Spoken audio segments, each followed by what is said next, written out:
I adopted a lizard that has since grown to be 5 feet long. Hey. I'm Lauren, and this is Blue's story for GeoBeats. Blue is a green iguana. He was adopted from the shelter that I used to work at. Right now he's licking the wall, so he's tasting things. We think that he was abandoned by his former owners. He was wandering around a park in Pittsburgh, Pennsylvania. They inhabit Central and South America. You never want to release an exotic or non-native species in a region that is not their normal territory. Fortunately, he was very healthy when he was picked up by Pittsburgh Animal Control. He needed a good home. He was just kind of hanging out there. I had the experience, so I caved. He was a little 3-foot iguana at the time. Currently, he is 5 feet long from the tip of his nose to his tail, and I'm 5'2", so it can be a challenge to carry him around. He weighs about 15 pounds. He lives a very lavish life. He is free roam when we are here and supervising him. Hey. When we are not here, he has his own room to himself in our apartment.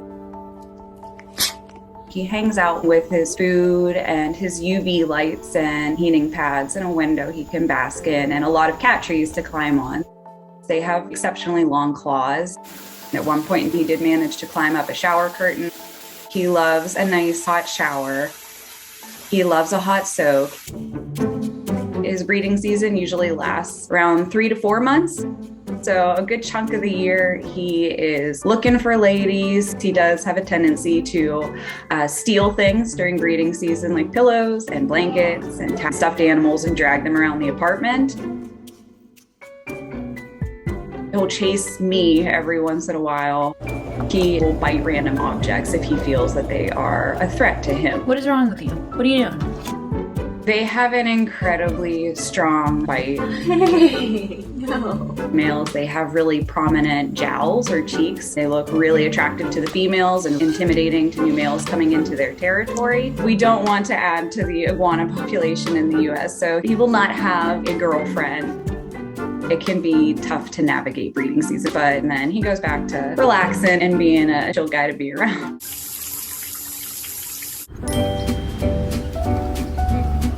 He knows that I'm not going to hurt him or do anything to threaten him. He does love actually being carried around. The less work he has to do, the better. He uses you as an organic heater. If you're really warm, he'll crawl on your lap and he'll steal your body warmth from you. And he loves back massages and scratches and just being spoiled. He also will close his eyes if he is uncomfortable. So that's where it gets a little tricky, figuring out whether or not he's happy or if he's stressed and uncomfortable. They can experience a wide range of emotions. It can just be difficult for us to tell what they're feeling. Every evening between around 8 and 10 p.m., he puts himself to sleep. He has a much better sleep schedule than I do.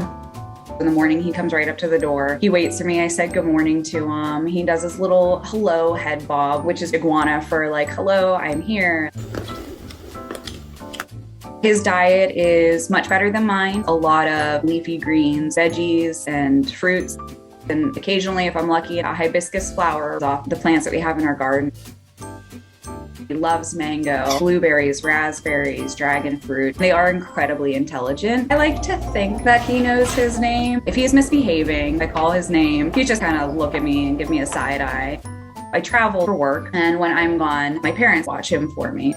He loves my mom and he loves my dad, but he's still always mad at me when I leave, and I get the cold shoulder for a couple weeks. Blue is a very prehistoric looking creature. He does resemble a dinosaur. I describe petting him and just handling him as interacting with living sandpaper. As you get farther down their body, those really pretty dorsal spines do get very stiff and they start to hook very much like a shark tooth or a bread knife.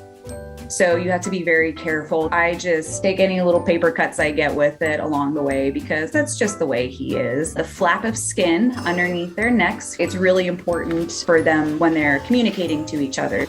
They have a little bone at the bottom of their jaw. It's like a sail on a ship. So how that piece of skin is positioned, whether it is tucked back against their neck or fully extended, they can use that to communicate like, hey, I'm over here. They also use it to thermoregulate. So when they're outside basking, it will help pull in a lot more heat and warmth into their body.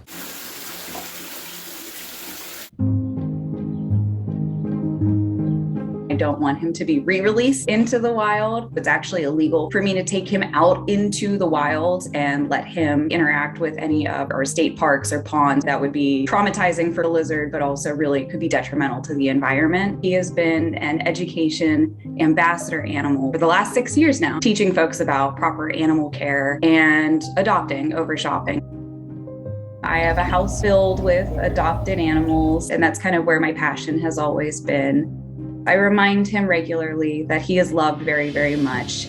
It's very much like a mom and child relationship. We respect each other. I love him dearly. Whether or not he loves me is up for a debate, but at the end of the day, I think we get along and we navigate life together very well.